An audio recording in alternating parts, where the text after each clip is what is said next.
Good morning, everyone. I'm Michael Strom from Oasis Senior Advisors, and this morning I have the pleasure of interviewing Melissa Fisher-Goldman, individual, couples, and family counselor. Melissa, how are you this morning? I'm good, thank you, Michael. So I was wondering if you could start off by telling us a little bit about you and your background. Sure, I'd love to. Well, what would you like to know about me? I guess the most important thing is that I've been a social worker for over 15 years, mainly working in end-of-life care and bereavement and grief resources. And I have a passion for seniors and their families and helping them through that. But as my practice has evolved, I also work with adults and adolescents as well, helping people through life transitions and finding ways to use tools that help them remove negative thinking and have a better life. I'm also a mom to 2 little kids, which is a really important, busy part of my life as well. I like to stay busy, and I certainly am.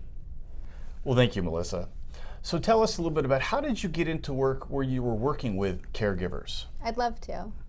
As somebody who worked in hospice care for over 15 years, it was an easy transition when I opened a private practice to work with caregivers, not just family member caregivers, but people in the caring professions as well. It's the old adage when you go on an airplane and they tell you to put your mask on before you put somebody else's on. We often forget this, but if you're not okay, you can't take care of somebody else. And what we see is a lot of compassion fatigue. My practice has also evolved to another part where I work a lot with high achievers in their 20s, 30s, 40s, who maybe look great on paper, they have everything together, but they have what we call imposter syndrome, or they just don't think very highly of themselves, they don't have the confidence they need, and it's affecting parts of their lives. And when I combine these two ideas, I realized that there's a big need to help not just caregivers, but also therapists who are dealing with those two things of imposter syndrome and compassion fatigue. There aren't a lot of therapists out there treating other therapists, and I want to be one. Well, great, Melissa. Now, you mentioned compassion fatigue. Could you tell us a little bit more about that? I sure can.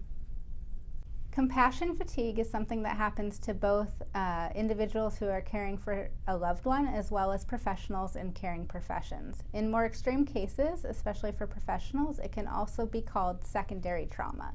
And what this is when you're so focused on helping the other people and maybe hearing their difficulties, whether it be through aging, illness, or traumas that they've experienced, and you're taking that on, it can develop into your own symptoms of fatigue and stress, including anxiety.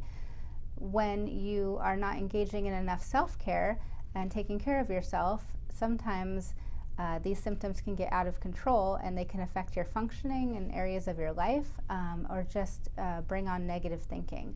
What we like to encourage for both lay people as well as professionals is doing really good self-care and having someone of your own to talk to about your needs so that you're well taken care of so that you can continue to take care of others. Well, great, Melissa. So what is one thing that we would like someone that is a caregiver or in the caring field to remember? Thank you for asking, Michael.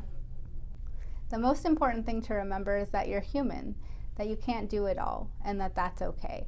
That there's a big difference between self-care and being selfish. We put such a negative connotation on selfish, but if you're not taking care of yourself, how are you going to take care of anybody else?